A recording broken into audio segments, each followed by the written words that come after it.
Why do some great ideas or great products, maybe even the best ideas or products, fail while others succeed?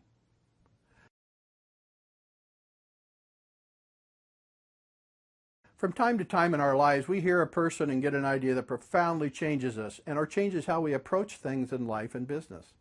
That's what's happened to me. So the core thoughts I'm sharing today do not come from me, but from a person by the name of Simon Sinek, author of Start With Why. How do you explain how some great ideas or some great products fall woefully short of success when others don't? Why does this happen? The answer to these questions provides us the guidance to forevermore sell our ideas and products much more successfully. In other words, to communicate in an amazingly persuasive way.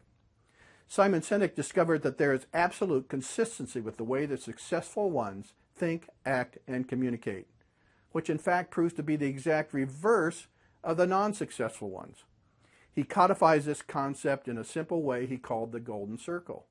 Here's what it looks like. The what is clearest to everyone. It's the product, service, or idea that is being sold or promoted. Some will be able to explain even how they do it, such as how they distinguish their products, services, or ideas. Sadly, however, few will be able to explain why they do what they do. Making profit, for example, is not a why, but rather a result. Why is getting at what you believe, the cause and core purpose of what you are doing. In reality, the vast majority think, act, and communicate from the outside circle in. First describes what it is, then how it's done, and then why it's done. First what, then how, then why. He proves that this is exactly backwards. The highly successful people in organizations are so successful because they communicated with the reverse process. From the inside circle, out. In other words, first why, then how, and only then what. It's proven. People don't buy what you do, they buy why you do it. People do not buy what you do, but why you do it. Using Apple Computer as an example, if they were to make a sales pitch like everyone else, they might say, "We make great computers. They are beautifully designed, easy to use, and user-friendly. Want to buy one?" Fairly uninspiring. Instead, they actually said something like, "Everything we do, we believe challenges the status quo. We believe in thinking differently. The way we challenge the status quo is by making our products beautifully designed, easy to use, and user-friendly. We just happen to make great computers. Want to buy one?" Is this not a bit more inspiring? We don't buy from Apple because what they sell are good products. The Wright brothers made the first flight. They were not the best at what they did. In fact, they were in competition with an inventor fully funded by the government. But he was seeking money and fame. The Wright brothers believed in the bigger purpose of what they were trying to do and found people to help and support them that believed the same way. Let's expand this as an interesting business analogy. If you hire people only because they can do what you need done, they will just work for the money.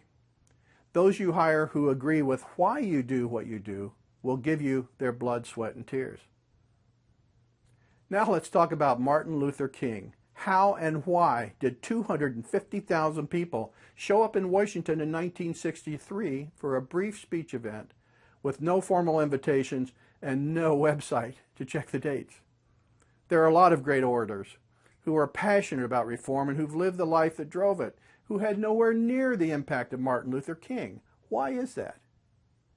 He had the gift. He did not describe what needed to happen in America, but rather what he believed. "I believe," he said. He said, "I have a dream." He didn't say, "I have a plan." We follow those people who lead that truly inspire us. We follow them not for them, but for ourselves. 250,000 people came to Washington not to see Martin Luther King, but because they believed what Martin Luther King believed. They showed up for themselves, not just for him. So people buy a product or buy into an idea because of why you do what you do, not because of what you do.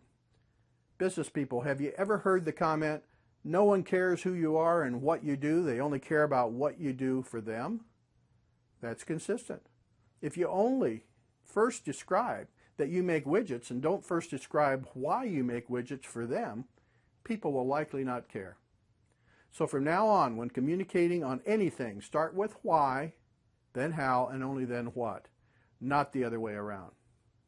This is Wayne Beitelman, business coach, and this has been Coach's Corner for Business Owners. See you next time.